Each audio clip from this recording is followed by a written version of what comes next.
Hello and thank you for watching. Today I'm going to be replacing my rear canvas here.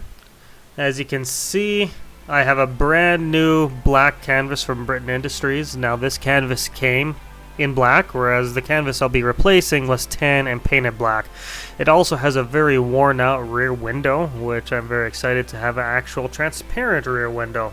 At the same time, I'll be replacing a few of these turn clasps that have been broken off, and I'll provide a link down in the description so that you can find those easily if you have a few that happen to be broken off. Now, if you've ever replaced these, they're pretty easy. You drill them out with an 1/8 inch bit, and then what I have here is a rivet gun, and I'll be using 1/8 inch by 5/16 rivets to replace these with new ones.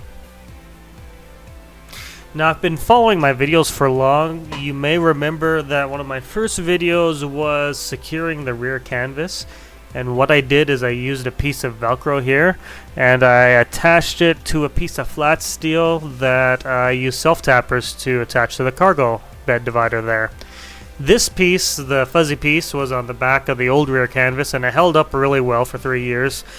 I had to literally peel it off the old canvas, and now I'll be attaching it to the new one and securing it in the same fashion. Now, if you have a 4-man unit like mine and you have 3-point seat belts, you'll see 3 points look like that. You'll need to cut this retaining strap on the back and allow this pocket to pop out. Then on the other side, you'll need to cut the pocket out along here so that the bracket for the 3-point seat belt can fit through and your canvas will fit properly.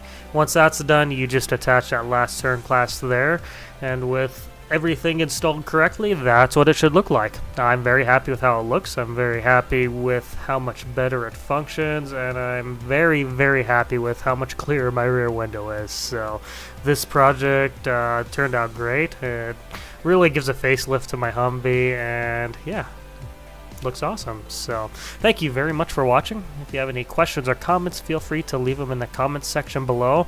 Of course, like always, I'll be providing links to all the tools, which I didn't use many in this video, but all the parts I used as well. So feel free to check out the description and grab the links for those parts, and have a wonderful day.